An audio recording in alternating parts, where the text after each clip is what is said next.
Hey, what's up, guys? Oh, okay. Hey, what's up, guys? So I'm gonna every once in a while on a landmark. You guys know I do a bunch of things to better myself, both like things that I do to better myself as a doc or things that I read. So one of the things that we learned in landmark is a thing called committed assessments.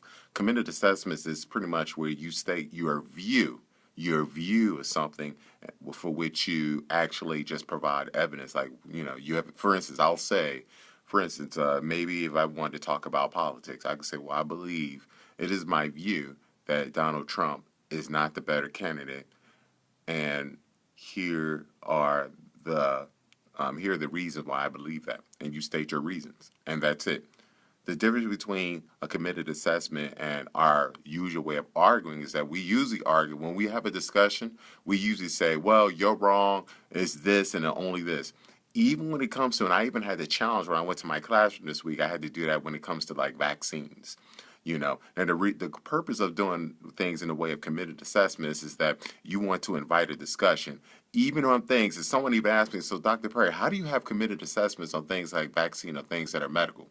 And I said the way that I have committed assessment with those is I still say my view.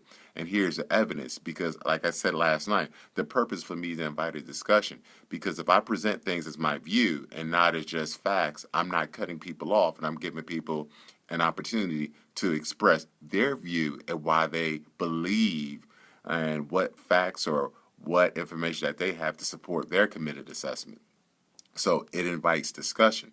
And here's the things about committed assessments. When you commit things, like when you assess things or you follow this committed assessment like protocol, is that when you say things like my view, and this is what I have used to support my view, and then you somehow through the conversation say to the other person, I can see why you would have your view. This is my view, and you leave it at that, is that you may find, and you're always trying to better yourself. And my purpose in life is not always to be right, not always say that I have the right answer. The purpose of me in my life is to find the right answer. So I may, at the end of the discussion, may decide, you know what? I'm wrong. Or maybe I'm right. Or maybe the truth lies halfway between what you say and I say. So today, try that today. When you have a discussion, the biggest challenge is going to be politics. For me, the biggest challenge is medicine. Just say, my view is blank. The data or evidence that I have to support my view is blank. You have to say it that way. You can say, my view is blank, and the reason I support my view, and list the things that you have, whether it's evidence or quotes or experiences that you have to support your view. And then the next thing you could talk about is make sure you acknowledge the other person. People like to be acknowledged. When you dismiss people, that's the easiest way to end that's the easiest way to not to start an argument. That's the easiest way not to be able to share information. But when you acknowledge somebody else, like one, I had a discussion, like the biggest thing, people know me. People who are close to me know that I have very strong views about racism. And I had a committed assessment conversation with with a person at my job who's a 50-year-old white male. Okay, the worst person, the two worst people that you can have, the two worst people that could talk about racism is a 50-ish-year-old white male and an African American male who grew up in Newark, New Jersey. One of the blackest. When you talk about like urban in America, when you talk about racism in America, you have Newark, Philadelphia. Okay, I got better signal over here. Sorry about that.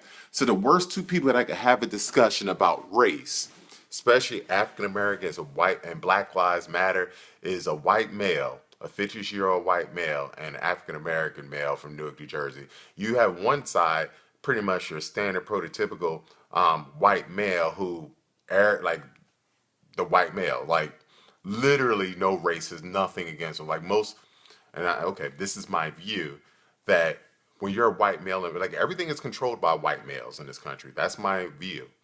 The top, look at the CEOs of this country, look at all the presidents besides Obama and the future Hillary, all white males. To the police officer, white males. So you have the person who experienced no racism, no prejudice, no racism, no prejudice. I repeat, having an argument against a guy who's literally the stereotypical looking white male. It's obvious I'm black. I'm 41. Some people mistake me for 30s. Even at 40, I still fit that pattern of that white male. So that's the two worst people to have a discussion. And we're both men, so we have very strong opinions, so we're not afraid to back down. He's gonna say something, I'm gonna say something. We're not backing down. We're both men. You're not gonna intimidate me, and I'm not, and I'm he's not gonna intimidate me, and I'm not gonna intimidate him. So, but I was still able to have a race conversation with him and say, my view is this, and this is how I support my view. And we were still friends afterwards. And I even said to him, I can understand how you have that view because you never experienced certain things. You just never experienced it. I'm not going to say that you're wrong.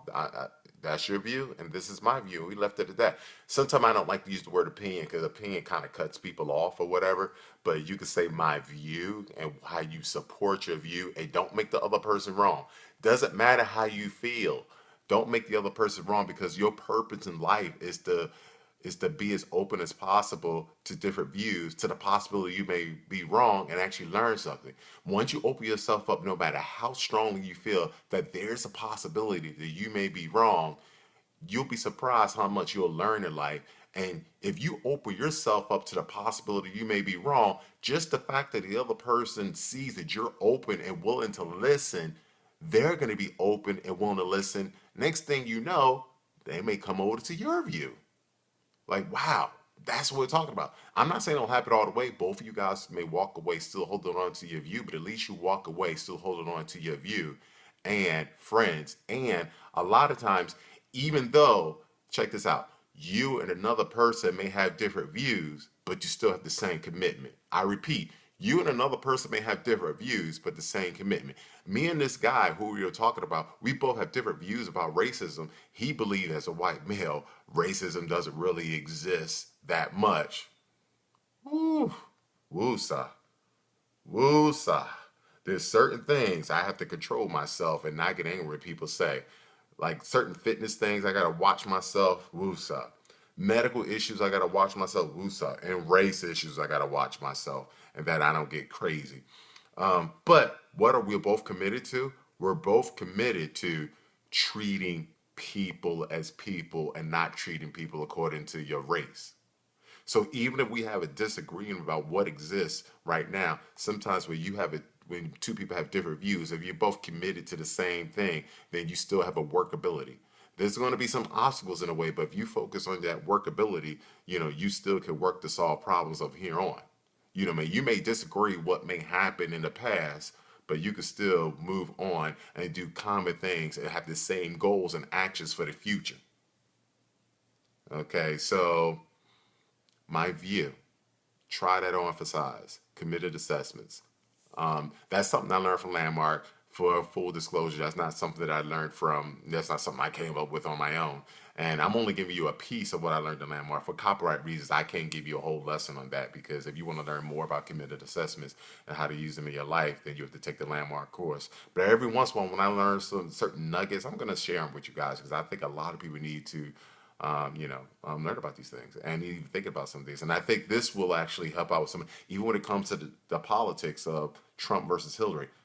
Start talking about it in terms of my view. And I try not to engage on Facebook with those political discussions because people don't engage in things as political assessments. People engage in things as far as arguments, and then you start attacking people personal, and then you go away from the issues. I'm curious about how Donald Trump and Hillary, how this will be a different election if they both got up on stage and said, my view is this is how it's supported. And I can understand Hillary, how you can have your view. I can understand Trump, how you have your view. I'm curious how that would work.